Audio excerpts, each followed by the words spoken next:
আমরা চাই দেশে শান্তি বজায় থাকুক, জনজীবন স্বস্তিময় হোক।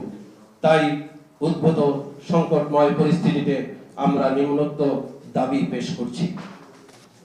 ১, গত 15 জুলাই ঢাকা বিশ্ববিদ্যালয় ক্যাম্পাসে সাধারণ ছাত্রছাত্রীদের উপর ছাত্র নামধারী ও বহিরাগত সন্ত্রাসীদের হামলা এবং পরবর্তীতে ক্যাম্পাসে সংঘটিত সকল ঘটনার নিরপেক্ষ তদন্ত সাপেক্ষে দোষীদের চিহ্নিত করে তাদের বিরুদ্ধে যথাযথ শাস্তিমূলক ব্যবস্থা নিশ্চিত করা। ২, সন্ত্রাসীদের হামলা থেকে সাধারণ ছাত্রছাত্রীদের রক্ষায় প্রয়োজনীয় ব্যবস্থা গ্রহণে ব্যর্থ হওয়ায় ঢাকা বিশ্ববিদ্যালয় প্রশাসনের পদত্যাগ। ৩, অবিলম্বে ঢাকা বিশ্ববিদ্যালয় সহ দেশের সকল শিক্ষা প্রতিষ্ঠান খুলে দিয়ে শিক্ষা কার্যক্রম চালু করা। ৪, কারফিউ সম্পূর্ণ প্রত্যাহার করে জনজীবন স্বাভাবিক করা। ৫, জাতিসংঘের তত্ত্বাবধানে আন্তর্জাতিক তদন্তের ব্যবস্থা করে গত 16 জুলাই থেকে আন্দোলন দমনের নামে শিক্ষার্থী সহ শত শত মানুষ হত্যায় জড়িত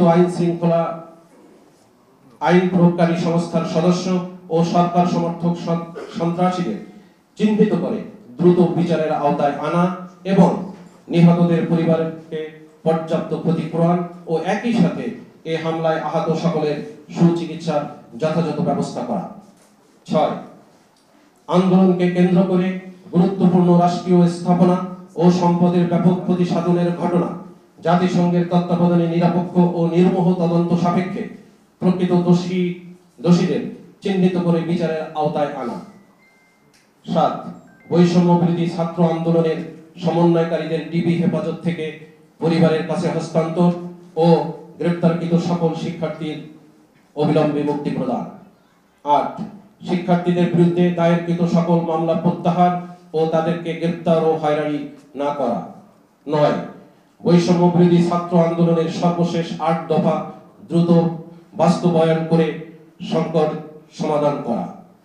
১০, তদন্ত ছাড়াই ঘটনার সাথে জড়িত থাকার অভিযোগে পেশাজীবী সহ বিরোধী রাজনৈতিক দলের নেতা কর্মী সমর্থকদের গণগ্রেপ্তার ও রিমান্ডে নিয়ে বর্বরচিত নির্যাতন বন্ধ করা এবং গ্রেপ্তারকৃতদের অবিলম্বে মুক্তি প্রদান করা।